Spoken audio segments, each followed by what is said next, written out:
Vamos a intentar situarnos.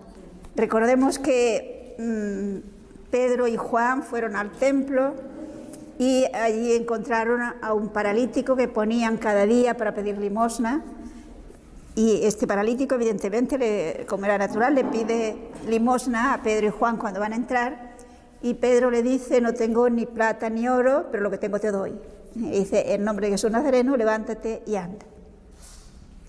Y lo último que ya hemos visto es cómo entran al culto del templo y a la salida, pues el ex paralítico no suelta a los apóstoles Pedro y Juan, y la gente todos se amontonan, les siguen, y en el atrio de Salomón, pues San Pedro les explica qué es lo que ha pasado.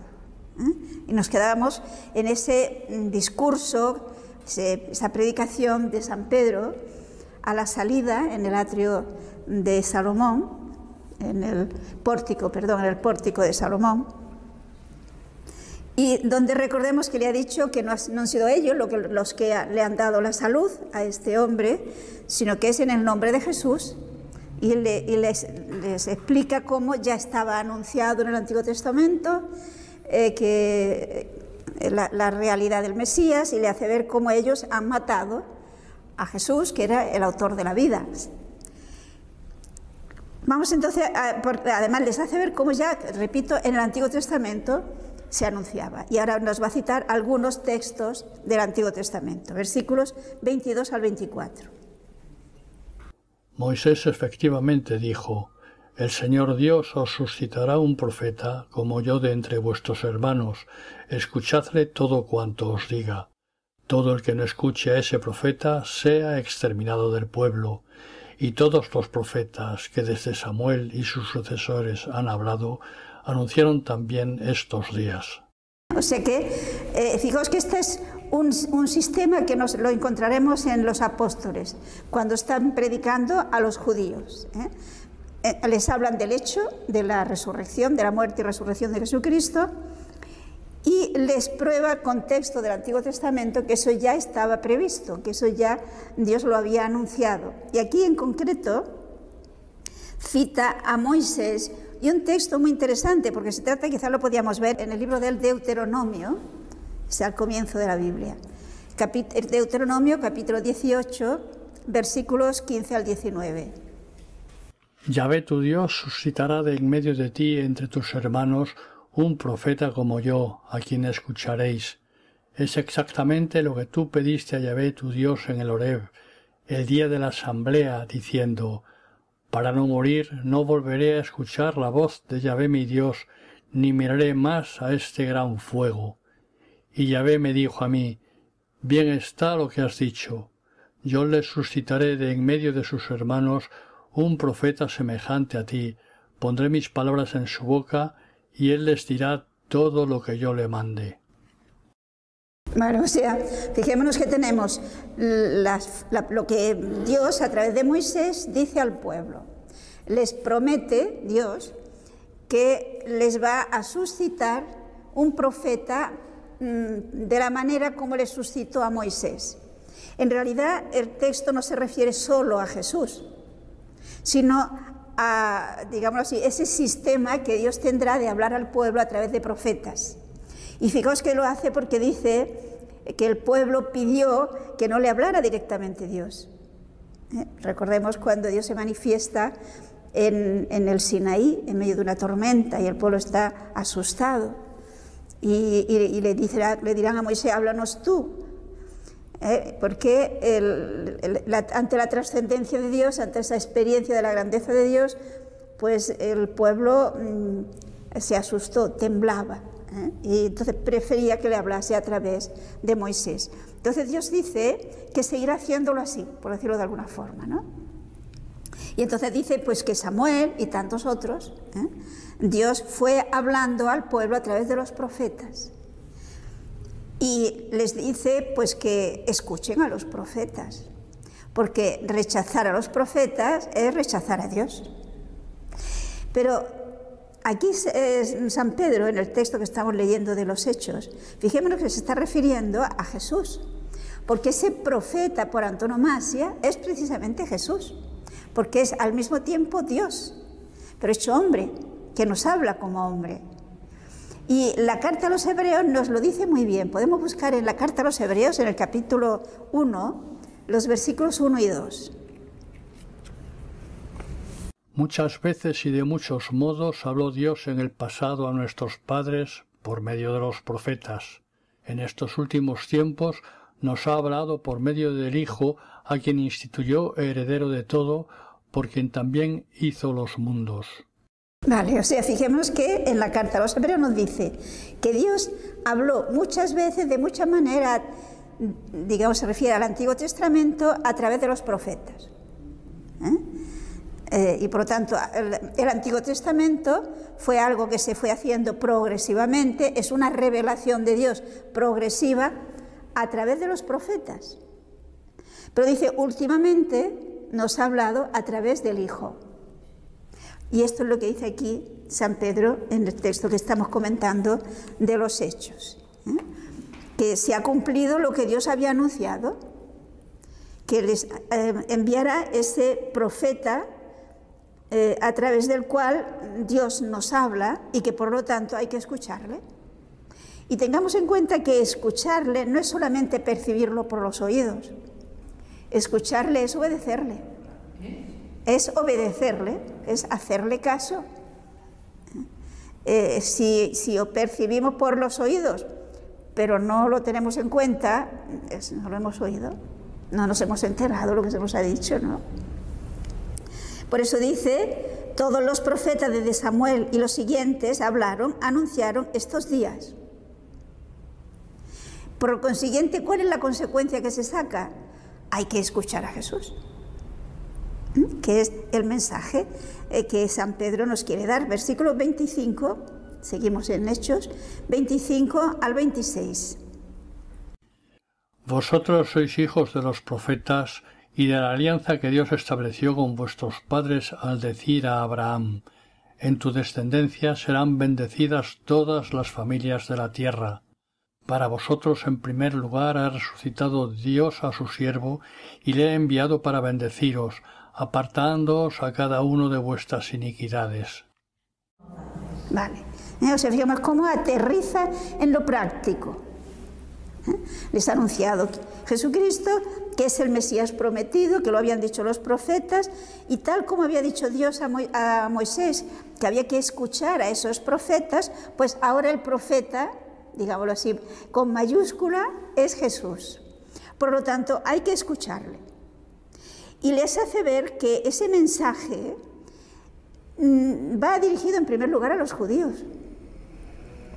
Claro, porque pensemos que el pueblo judío es el pueblo que Dios escoge desde muchos siglos atrás y que lo ha venido preparando y que el pueblo ha respondido y ha aceptado ser el pueblo de Dios y ha ido recibiendo el mensaje. Que había quienes, digamos, no vivían como corresponde y que hubo muchos pecados, claro, sí, pero también entre nosotros. Por lo tanto, San Pedro le dice, es a vosotros a quien en primer lugar se dirige ese mensaje. Luego, es importante que vosotros creáis. Pero pensemos que esto San Pedro lo está diciendo en el templo, donde lógicamente pues le escuchan no solo aquellos curiosos que vieron el milagro y querían saber qué ha pasado, sino que también están pues los sacerdotes, los saduceos, o sea, las autoridades religiosas también están allí. ¿Y cómo reacciona? Vamos al capítulo 4 y podemos leer los versículos 1 al 3. Estaban hablando al pueblo cuando se les presentaron los sacerdotes, el jefe de la guardia del templo y los saduceos, molestos porque enseñaban al pueblo y anunciaban en la persona de Jesús la resurrección de los muertos. Les echaron mano y les pusieron bajo custodia hasta el día siguiente, pues había caído ya la tarde. O sea que tenemos la reacción de las autoridades religiosas. Pero observemos que nos menciona de un modo especial a los saduceos. No sé si se acuerdan quiénes eran los saduceos. Podríamos decir que en tiempo de Jesús había como dos grandes movimientos, hoy quizá le llamaríamos partidos políticos, que eran, por una parte, los fariseos, que eran los que, hoy nosotros diríamos quizá los tradicionalistas, los que creían con toda al pie de la letra y querían cumplir al pie de la letra todo lo que prescribía la ley, y los saduceos, pues que eran, hoy diríamos quizá los racionalistas, los que lo que les interesaba era el dinero, la fama y ocupar puestos importantes. Y estos, los saduceos, entre otras cosas, no creían en la resurrección de los muertos.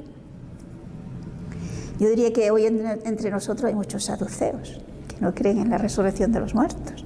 Y sin embargo, fijémonos que es una verdad fundamental de nuestra fe, la resurrección de los muertos. Porque es lo que Pedro le ha dicho. Ha resucitado, nos ha enviado el Espíritu Santo y es Jesús resucitado el que ha curado a este paralítico. Y esto los saduceos no lo podían soportar.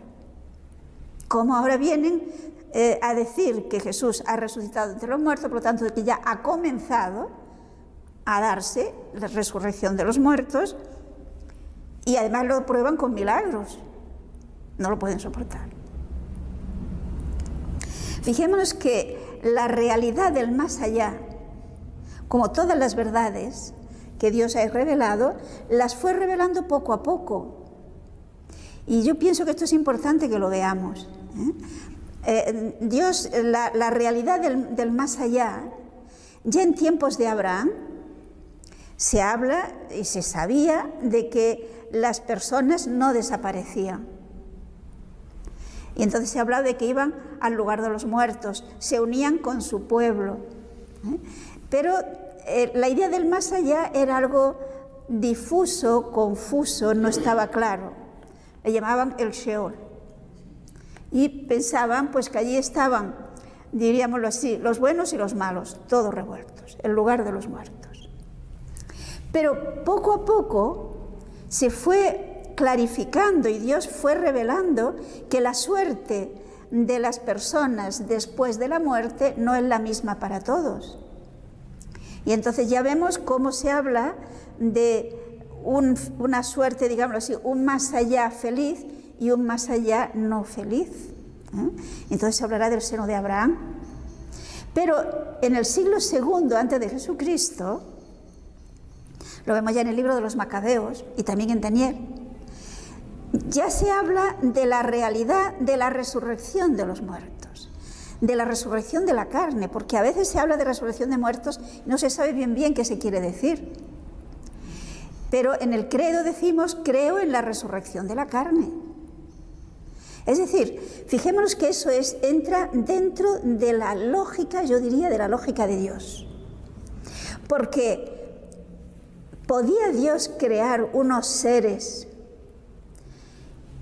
a los que ama, a los que le da inteligencia, a los que les da una libertad, para destruirlos? Dios no es así. Si Dios ha creado al hombre, y lo ha creado, y cuando digo del hombre me refiero al hombre y a la mujer, y nos ha creado con cuerpo y con alma, es decir, nunca hemos sido ángeles. Los ángeles son espíritu, no tienen carne. Pero a nosotros desde un principio Dios nos hizo carne y espíritu, cuerpo y alma. Y de hecho, fijémonos que en el fondo del corazón humano sentimos repugnancia por la muerte. Y sentimos repugnancia por la muerte pues porque es la destrucción de nuestro ser, es romperse esa unidad del cuerpo y del alma. Y de hecho, fijémonos que hoy día la ciencia, a través de la ciencia y de la técnica, están intentando ver cómo evitar la muerte. Ya se hablaba incluso de una manera de regenerar las células, etcétera, indefinidamente. Todo esto que revela, pues que el ser humano, repito, le repugna la muerte. Querríamos vivir siempre, evidentemente, con salud, con fuerza, con bienestar. Bueno, pero si eso es algo que todo el mundo desea, porque tiene que ser un loco para que no lo desee, nos demuestra que es Dios el que ha puesto eso en la conciencia humana. Y por lo tanto, Dios no puede poner en nosotros un deseo profundo para luego frustrarnos y no dárnoslo. No sé si lo vemos. Por lo tanto, ¿por qué existe la muerte? San Pablo nos lo dirá muy claro, que entró la muerte porque entró el pecado. Y lo vemos en el Génesis, cuando Dios le dice, no comáis del árbol porque moriréis. Y como consecuencia después del pecado le dirán que moriremos. Por lo tanto, si el pecado ha entrado como consecuencia del pecado, y el pecado empezó por el engaño del diablo, ¿Dios puede permitir que triunfe el diablo sobre sus obras? No. Dios es más listo, y Dios es más omnipotente, y es más bueno. Por lo tanto, diríamos que dentro de esa lógica está el que Dios ponga remedio a ese mal que ha entrado en la humanidad. Y a eso viene Jesús. Él viene a salvarnos en sentido total, en cuerpo y en alma. Y por consiguiente, Él es el primero que resucita. Con su cuerpo, lo vimos cuando comentábamos el Evangelio de Lucas, ¿no? Se hace tocar, que veáis que que los espíritus no tienen carne, como veis que yo tengo carne y huesos. Y come delante de ellos porque no se lo acaban de creer. Y no es una vez, sino unas cuantas veces.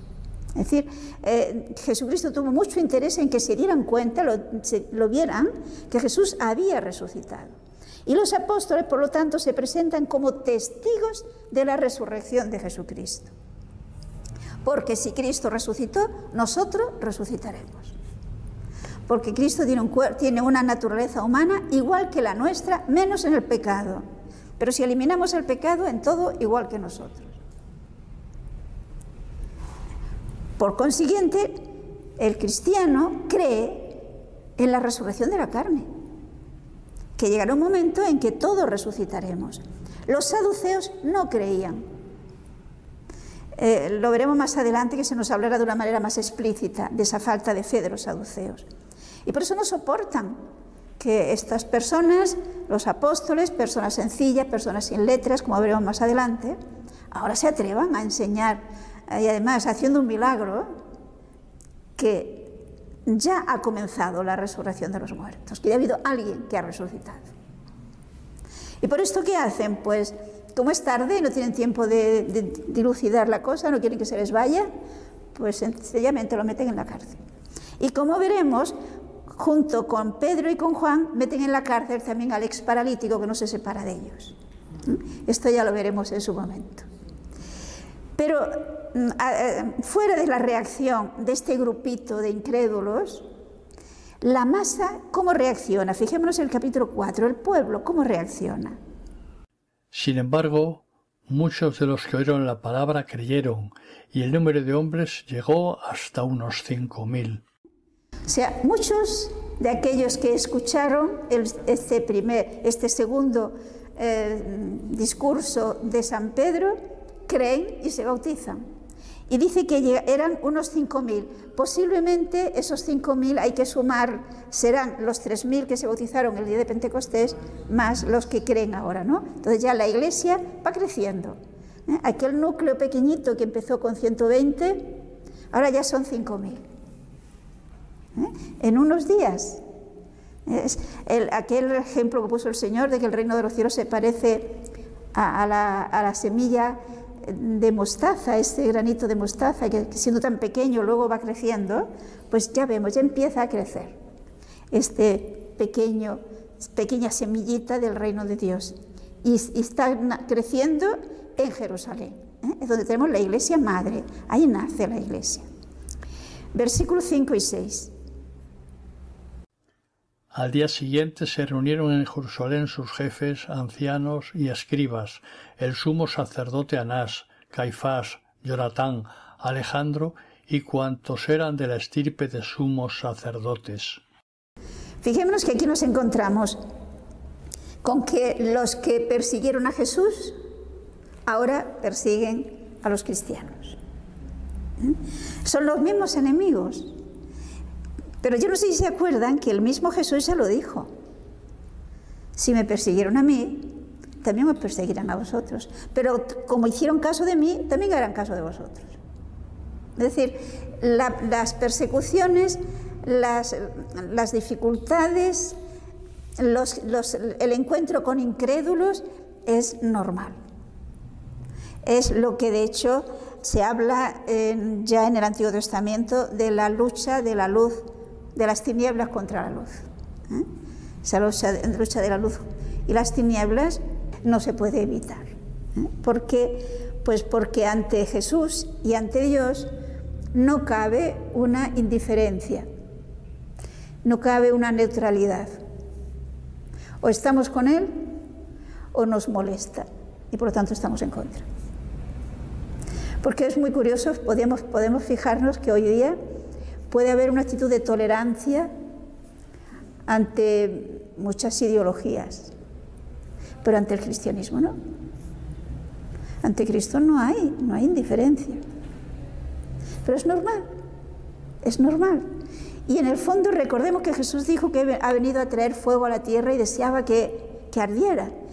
Y es eso, es ese enfrentamiento, ese no soportar la luz de Cristo. Por lo tanto, fijémonos que esto sería bueno que lo viéramos. Y es que si ante la vida de unos cristianos, de un cristiano, en un ambiente donde hay personas que no creen, resulta que todo es amable, todo va bien y no hay problemas, yo diría, ¿ese cristiano es un auténtico cristiano? No sé si me explico. Si somos auténticos cristianos, pero cuidado, no fanáticos, porque el fanático no reflexiona. No digo de que el cristiano no tolere, me refiero a que los otros no toleran al cristiano. Yo quisiera que esto lo vieran claro. Si en un grupo donde hay gente que no creen, que no viven de acuerdo con el Evangelio, aceptan como muy bien y de una manera muy amable, sin que pinchen, sin que digan nada en contra a un cristiano, algo raro hay ahí. Y eso lo tenemos que reconocer. Y por lo tanto, si se da, pues pensemos, señale que soy un buen cristiano. Si no se da, pues tendría que planteármelo, a lo mejor no soy tan buena cristiana, porque muchas veces para evitar esos problemas disimulamos. Pues que no, ¿para qué crear mal ambiente? Pues bueno, pues yo igual que los demás. Y fijémonos que si somos igual que los demás, no somos levadura. La levadura transforma la masa porque es diferente de la masa. Entonces, como los apóstoles sí que son levadura, sí que son auténticos cristianos, y fijémonos que no están haciendo nada en contra de los que no creen, están anunciando a Jesucristo. Y están viviendo como Jesucristo quiere que vivan, haciendo el bien a los demás, en este caso a este paralítico. ¿Qué malo han hecho? Han dado la salud a un paralítico. Lo lógico sería que estuvieran todos contentos, porque se ha hecho una obra buena. No, pero está anunciando la resurrección de los muertos. Está diciendo que Jesús es el Mesías que ha resucitado. A eso ya no lo toleran. Y por lo tanto, allá van a la cárcel. Pero fijémonos cómo sí se encuentran con dificultades, pero Dios no les abandona. Y Dios no nos abandona. Por lo tanto, el cristiano nunca puede ser pesimista, porque Dios está con nosotros. Entonces, por lo tanto, ¿qué ha pasado? Por la noche lo han metido en la cárcel y por la mañana temprano se reúne el Sanedrín. Y si se fijan, aquí se nos habla de una serie de autoridades que ya juzgaron a Jesús. Está Anás, está Caifás, es decir, está Juan, que antes nos había dicho, pero que seguramente también estaría. Y todos los demás del linaje pontifical. Recordemos que el Sanedrín lo formaban los sumos sacerdotes o ex sumos sacerdotes, el grupo de de las autoridades civiles, diríamos nosotros, laicas, y los escribas, que generalmente eran fariseos. Entonces se reúnen para juzgar ese hecho que han hecho, que es tan malo, que es dar la salud a un paralítico. Continuemos, versículo 7 de momento. Les pusieron en medio y les preguntaban: ¿con qué poder o en nombre de quién habéis hecho vosotros eso? Bueno, fijémonos qué absurda es la pregunta. Si nos fijamos, no niegan el milagro. No niegan el milagro.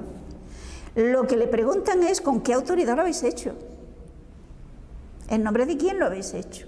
Porque ellos no les han autorizado. Ellos no le han dado autorización. Entonces, ¿con qué autoridad habéis hecho eso? Realmente, si nos fijamos, aquí salta a la vista que no tienen verdadero amor al prójimo. Con su pretexto de ser muy fieles a la ley, olvidan lo más importante. Que recordemos que esto lo dijo un mismo fariseo, un mismo escriba, cuando Jesús le preguntó: ¿qué es lo más importante, los mandamientos más importantes? Amar a Dios sobre todas las cosas y amar al prójimo como a ti mismo. Pues si cumplieran la ley estarían contentos. Pero cumplen aquello que dirá el Señor, que cuelan el mosquito y se tragan el camello. Entonces, a ver, ¿con qué autoridad habéis hecho esto? Yo no sé si se acuerdan que ya en el Evangelio de San Juan tenemos un caso semejante. ¿Se acuerdan de aquel ciego de nacimiento que Jesús curó? Y cómo están investigando, le preguntan al ciego, preguntan a los padres, vuelven a preguntar al ciego, y el final es que expulsan al ciego de la sinagoga. Y se trataba de un milagro que nadie podía negar. Pues aquí se trata de lo mismo. Se trata de un milagro que no puede negar porque el paralítico está con ellos, no les deja. Continúa, versículos 8 al 10. Entonces Pedro, lleno del Espíritu Santo, les dijo: jefes del pueblo y ancianos, puesto que con motivo de la obra realizada en un enfermo somos hoy interrogados por quién ha sido este curado, sabed todos vosotros y todo el pueblo de Israel que ha sido por el nombre de Jesucristo, el Nazoreo, a quien vosotros crucificasteis y a quien Dios resucitó de entre los muertos. Por su nombre, y no por ningún otro, se presenta aquí sano delante de vosotros. Fijémonos la valentía de Pedro. Realmente parece otro hombre.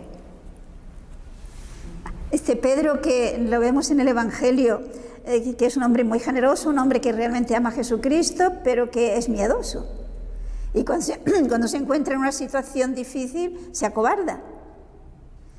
Y aquí, delante de las autoridades, ante el Sanedrín, que no hacía mucho había condenado a muerte a Jesús, y por tanto sabía que corría peligro de que él también pudiera morir, igual que Jesús, no tiene miedo. Y con toda claridad le dice: ¿vosotros queréis saber en nombre de quién? Pues bueno, pues saber que es en nombre de Jesús de Nazaret, a quien vosotros habéis crucificado. Y que lo sepáis vosotros, y que lo sepa pues todo el pueblo, que es en el nombre de Jesús, que quede manifiesto. Yo no sé si se fijan qué lucidez tiene San Pedro. ¿De dónde le viene esa lucidez? Lleno del Espíritu Santo, ¿no? Exacto. No sé si acordamos que Jesús mismo ya se lo había anunciado. Podemos buscar un texto en San Mateo, capítulo 10, versículos 19 al 20. Mas cuando os entreguen, no os preocupéis de cómo o qué vais a hablar. Lo que tengáis que hablar se os comunicará en aquel momento, porque no seréis vosotros los que hablaréis, sino el Espíritu de vuestro Padre el que hablará en vosotros. O sea que Cristo prometió que cuando nos encontremos en una situación así, que no nos preocupemos, que el Espíritu Santo nos iluminará y nos dará las palabras oportunas. Y con esa confianza Pedro se dirige al Sanedrín y efectivamente el Espíritu Santo actúa y vemos esa claridad de San Pedro para demostrarles que si este hombre ha sido curado es porque Jesús realmente ha resucitado. Y es Jesús Nazareno, porque el nombre en la Biblia, no olvidemos que es la persona. Luego, cuando dice que en el nombre de Jesucristo Nazareno, no quiere decir simplemente que él ha dicho, bueno, en nombre de Jesús Nazareno, no. Sino que equivale que es a decir, es la persona de Jesús, que está resucitado, que está a la derecha del Padre, que por lo tanto puede hacer todo esto. Él es el que lo ha resucitado. Porque Dios lo ha resucitado entre los muertos y por él, éste se halla sano ante vosotros. Pensemos que San Pedro sabía perfectamente que si los habían metido en la cárcel es porque no querían que dijeran que Jesús había resucitado. Yo no sé si se acuerdan que San Mateo nos explica cómo el Sanedrín, para que no se divulgara la noticia de la resurrección, sobornó a los soldados y les dijo que dijeran que mientras dormían, pues sus apóstoles vinieron y se lo llevaron. Por lo tanto, no soportan que ahora estos estén así anunciando públicamente en el templo mismo que Jesús ha resucitado y es el que ha hecho el milagro. ¿Cómo reaccionan estas autoridades? Todavía continúa diciendo más cosas San Pedro, versículos 11 y 12. Él es la piedra que vosotros, los constructores, habéis despreciado y que se ha convertido en piedra angular, porque no hay bajo el cielo otro nombre dado a los hombres por el que nosotros debamos salvarnos. O sea, aquí nos encontramos una vez más con que San Pedro cita la Biblia, cita el Antiguo Testamento. Y cita el Salmo 118, que ya Jesús lo había citado. Esta idea que dice San Pedro de que Jesús es la piedra angular. La piedra angular tiene el sentido de la piedra clave necesaria para hacer un edificio. Puede ser bien la piedra de ángulo que une dos paredes, y si no está esa piedra, pues no se une. O a veces también la piedra que cierra la clave, no sé cómo se llama, de una bóveda. Entonces, es la que hace que la bóveda se pueda cerrar. Por lo tanto, ¿qué les está diciendo? Vosotros los constructores, si rechazáis esta piedra, no podéis construir, porque es fundamental. Y por eso les dice que sepáis que no hay otro nombre debajo del cielo en el cual podamos ser salvos. Fijémonos que esta es una afirmación muy clara. El único que nos puede salvar es Jesucristo. No hay salvación fuera de Jesucristo. El texto es así de claro. ¿Por qué? Porque en ningún otro hay salvación, dice San Pedro. Y por lo tanto, fijémonos que todo el que se salva, aun cuando se salve fuera de la Iglesia Católica, se salva gracias a Jesucristo. Sin Jesucristo no hay salvación. Si Jesucristo no hubiera venido, si Dios no se hubiera hecho hombre y no nos hubiera salvado con su pasión, muerte y resurrección, para la humanidad no había salvación. Y yo creo que no sabemos valorar lo que debemos a Jesucristo. Es el único que puede salvar a la humanidad. Por lo tanto, rechazar a Jesucristo es rechazar la posibilidad de salvarse. Y rechazar la posibilidad de salvarse es tanto como decir rechazar la posibilidad de ser feliz. Sin Cristo, la humanidad está condenada a una frustración total. Y esto, los que queremos en Jesucristo, tenemos que valorarlo. Tenemos que sentirnos gozosos de conocer a Jesucristo, de creer en Él y de conocer su amor hacia nosotros y todo lo que ha hecho por nosotros y todos los medios que nos da para que podamos salvarnos.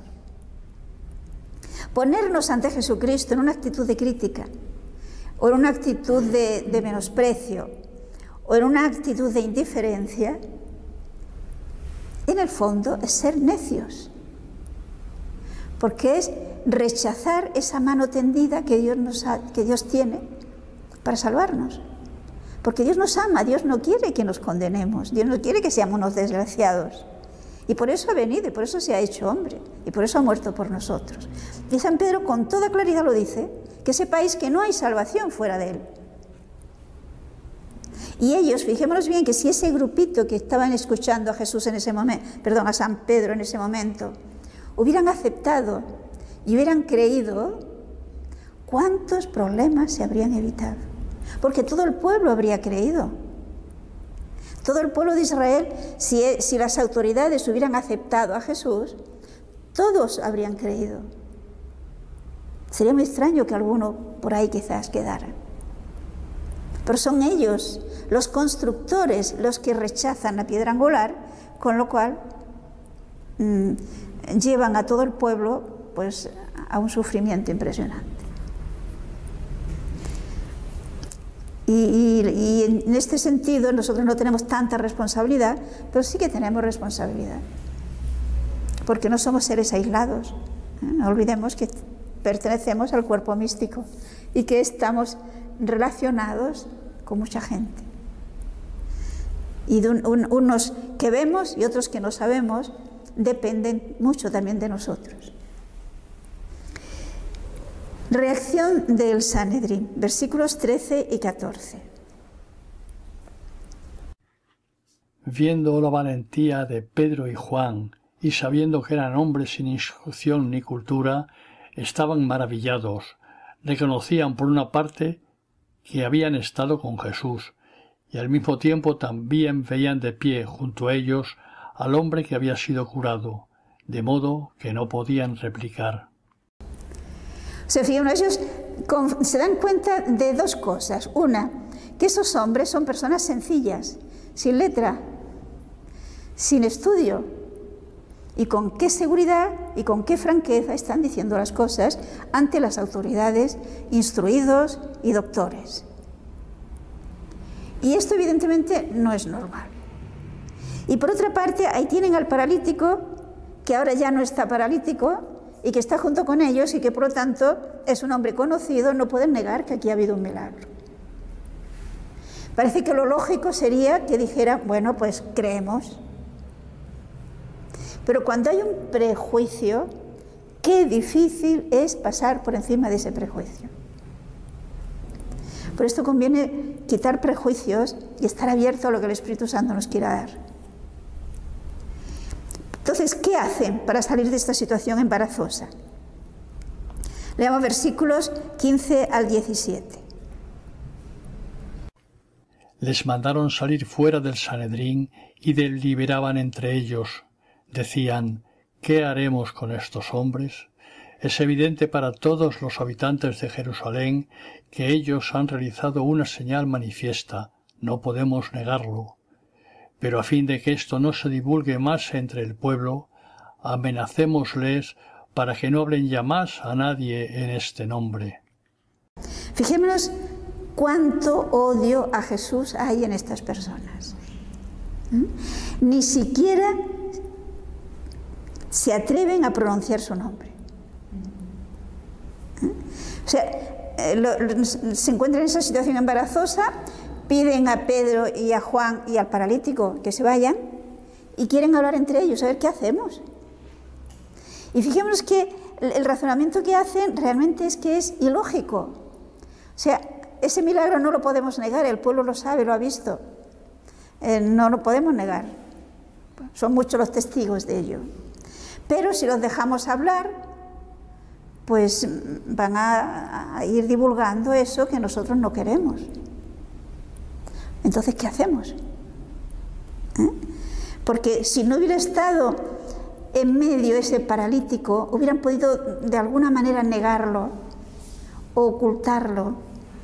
Es claro que sí que habrían podido quitar a los apóstoles de en medio, se acabaría. Pensemos cómo actúa la providencia, porque si en aquellos momentos el Sanedrín mata a los apóstoles, se habría acabado la iglesia. Creo que lo vemos, ¿no? Sin embargo, la providencia no lo podía dejar. Dios no puede permitir, quien lleva los hilos de la historia es Dios, y contra los proyectos de Dios nadie puede. Y por lo tanto se encuentran que no saben qué hacer. Y solo se les ocurre, pues que mira, que van a amenazarles para que no sigan hablando, no dicen para que no sigan hablando de Jesús, sino para que no sigan hablando de ese hombre. Como ven, ni siquiera nombran a Jesús. Veamos la reacción, pues, de los apóstoles. Seguimos desde el 18 al 20. Les llamaron y les mandaron que de ninguna manera hablasen o enseñasen en nombre de Jesús. Mas Pedro y Juan les contestaron: Juzgad si es justo delante de Dios obedeceros a vosotros más que a Dios. No podemos nosotros dejar de hablar de lo que hemos visto y oído. O sea, pensemos la valentía de Pedro, porque podemos pensar con toda lógica que el Sanedrín, esos personajes engolados, diríamos, ¿no?, llenos de autoridad, situados en el tribunal, pues emplearían toda su astucia y toda su fuerza para aquellos pobres hombres sin letra, que había dicho, acobardarlos y que no sigan hablando de Jesús. Pero nos encontramos con la fortaleza que el Espíritu Santo da a Pedro, que ellos no contaban, y que les dice algo de sentido común, puesto que ellos pretenden ser creyentes. Vosotros mismos juzgar. ¿A quién tenemos que hacer caso? ¿A vosotros o a Dios? Evidentemente no le podían decir a nosotros. Esto es lógico. Porque ellos dicen, nosotros no podemos dejar de hablar lo que hemos visto y lo que hemos oído.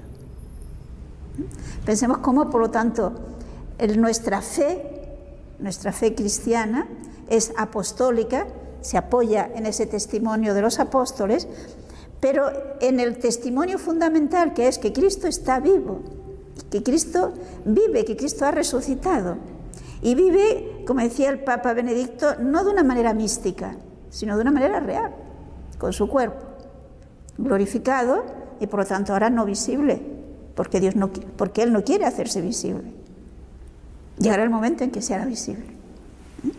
Pero el testimonio cristiano se apoya en el hecho de la resurrección de Jesucristo. De forma que si se niega la resurrección de Jesucristo, si se escamotea esta idea y se deja así, medio no, vacía de contenido nuestra fe, vacía de fuerza nuestra fe. No es una fe cristiana. Continuemos. Ellos, después de haberles amenazado de nuevo, les soltaron, no hallando manera de castigarles a causa del pueblo, porque todos glorificaban a Dios por lo que había ocurrido. Pues el hombre en quien se había realizado esta señal de curación tenía más de 40 años. Por tanto, pensemos que se trataba de un paralítico de nacimiento que desde hacía muchos años, si tenía más de 40 años, pues desde hacía muchos años lo llevaban allí a pedir limosna y por lo tanto todos lo conocían. Se trataba de algo que no podía nadie negar. Pero los despiden porque no pueden hacer otra cosa, dada el que no pueden negar ese hecho, pero les amenazan seriamente. De momento no se atreven a hacer nada más. Pero pensemos que si no se atreven a hacer nada más es porque se habrían encontrado con el enfrentamiento del pueblo. Y esto ellos precisamente es lo que no quieren, porque ellos quieren que el pueblo esté con ellos. Por lo tanto, de momento, como que el pueblo está con los apóstoles, porque han visto esta obra maravillosa, por decirlo de alguna forma, pues ellos se limitan a amenazarles. Pero los apóstoles saben perfectamente que en el momento que puedan pasarán de las amenazas a los hechos. Por esto, lo que tenemos a continuación, versículo 23 al 28. Una vez libres, vinieron a los suyos y les contaron todo lo que les habían dicho los sumos sacerdotes y ancianos. Al oírlo, todos a una elevaron su voz a Dios y dijeron: Señor, tú que hiciste el cielo y la tierra, el mar y todo lo que hay en ellos, tú que has dicho por el Espíritu Santo por boca de nuestro padre David, tu siervo, ¿a qué esta agitación de las naciones, estos vanos proyectos de los pueblos? Se han presentado los reyes de la tierra y los magistrados se han lanzado contra el Señor y contra su ungido, porque verdaderamente en esta ciudad se han aliado Herodes y Poncio Pilato con las naciones y los pueblos de Israel contra tu santo siervo Jesús, a quien has ungido, para realizar lo que en tu poder y en tu sabiduría habías determinado que sucediera. O sea, fijémonos que aquí nos encontramos con la primera oración cristiana. O sea, los apóstoles, cuando salen del Sanedrín, como digo, ellos saben que en el momento que pueda, el Sanedrín pasará de las amenazas a los hechos. Y humanamente hablando, es muy lógico que sintieran miedo, que se dieran cuenta que la situación era difícil y que necesitaban una ayuda especial de Dios. Por lo tanto, ¿qué hacen? Fijémonos, van a encontrarse con el resto, con el grupo de los cristianos. Aquí vemos cómo los cristianos estaban unidos. No quiere decir que vivieran todos juntos, pero sin duda alguna que en otra ocasión veremos que tienen una casa donde se reúnen para orar. Y ya habíamos visto anteriormente que la Eucaristía, la fracción del pan, la celebraban por las casas. Entonces, no tenían templo cristiano. Y las casas eran, los que tenían casas más amplias, mejores, pues servían de lugares de reunión. Pues tenemos con que los apóstoles van a donde encuentran un grupo de cristianos que seguramente estarían orando por ellos, les explican la situación. Y entonces, ¿cuál es el remedio que encuentran? La oración. Pero veremos la fuerza que tiene la oración. Recordemos que Jesús dijo que cuando hay 2 o 3 reunidos en mi nombre, yo estoy. Y que cuando 2 o 3 se ponen de acuerdo, esta oración es especialmente escuchada. Pues ellos lo han creído. Y se reúnen con un grupo de cristianos y todos juntos. Es posible que uno hiciera la oración y otros quizás lo iban repitiendo o solamente dijeron amén al final, pero son todos los que están unánimemente pidiendo esto. ¿Y qué es lo que piden a Dios? Fijémonos que dice: Señor, tú que hiciste el cielo y la tierra, el mar y cuanto hay en ello, es decir, tú que eres omnipotente, que lo has hecho todo, que por lo tanto ante ti no hay nada imposible. Y que además tú dijiste por boca de David, el profeta, ¿por qué braman los gentiles? Aquí tenemos una vez más la cita de un salmo, ¿no? Se han aliado contra tu ungido, porque en realidad dice, se han unido contra Cristo. Y ahora, actuando contra los apóstoles, siguen actuando contra Cristo. O sea, ellos tienen esa conciencia que es contra Cristo contra quienes luchan.